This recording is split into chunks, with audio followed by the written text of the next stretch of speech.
Hey everybody, I am back for another video review, and this time we are looking at the Iron Man 2 concept series, Power Assault Armor Iron Man. Now there are 3 different series in this Iron Man 2 line. There's the movie series, which pretty much focuses on all the characters and all the Iron Man suits in the 2 movies. And then you have the concept series, which is pretty much some of the suits and some of the designs that could look like they were in the movies. And then you have the comic series, which is pretty much the comic book based designs and so on. I won't be collecting personally the comic book series because to get all the movie toys and then to collect and then to reinvest in all the characters in the comic series, it doesn't make any sense to me. But as far as the concept series goes, it's nice to have some different looking suits and so on. So the comic series, I'm not really that thrilled with it. But anyway, here we have the Power Assault Armor Iron Man. Now, he does come with a stand. This is something that the new figures do come with. And as you can see, there's only one peg, which is a problem, because sometimes he looks like he's hovering. Well, sometimes he even looks like he's standing on one foot, which is a bit funny, but you sometimes do get that sometimes. But anyway, the stand is just plastic, it's just grey old plastic, and you also get 3 different cards. Now you get this one, which is basically the main torso. You get this one, which is the legs, and you just lay them over each other, and you can mix and match them like with some of the other figures to make your own Iron Man suit, and you pretty much get a layered texture look on the Iron Man suit. And as you can see here, we've got a code here on the side, and there's a website that you can go to, which is right there. If you look on the card, it'll be some stupid Flash thing that they've got up there, most likely. But if you go there in 2 years' time, that site will be gone, most likely.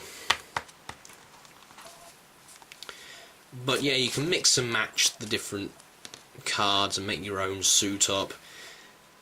But it is nice to have this because it does actually look like a sort of like a tech spec of the actual suit itself, even though it's not. I really wish that they would actually add that on there.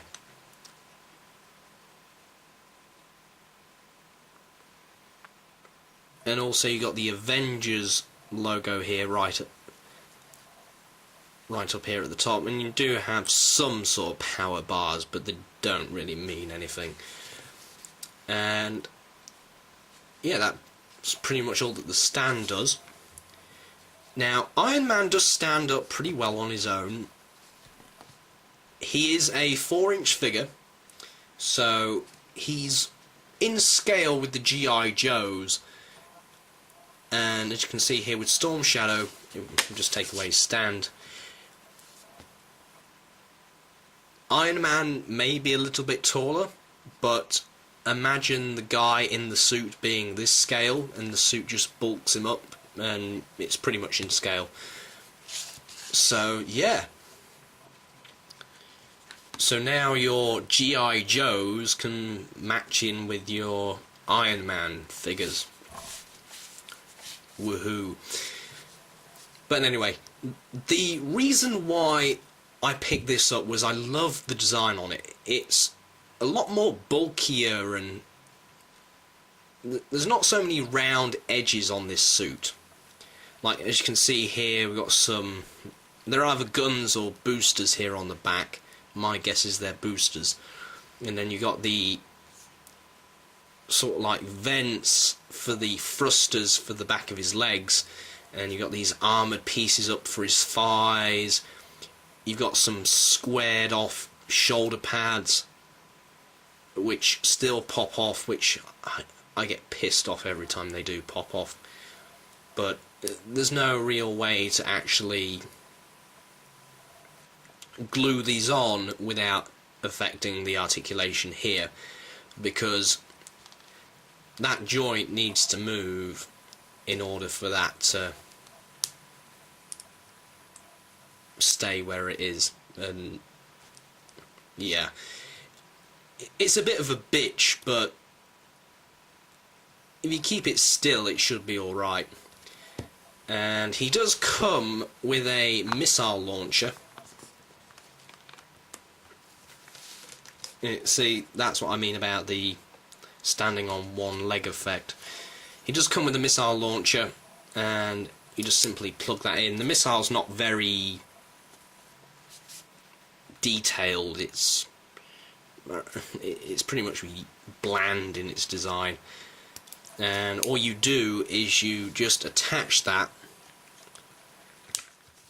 onto the bottom of his arm, and you've got a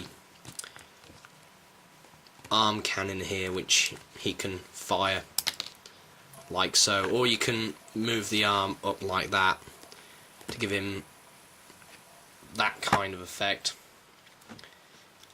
or you can just take this off altogether and just lift his arm up like that to give him the classic Iron Man look with his hand out. And as you can see, there's a bit of black lining around the eyes just to define them. There's the blue and the white again, same in the core. You can see the blue here in the centre of the hand. Very, very nicely detailed. Different to the 6-inch figures, this is actually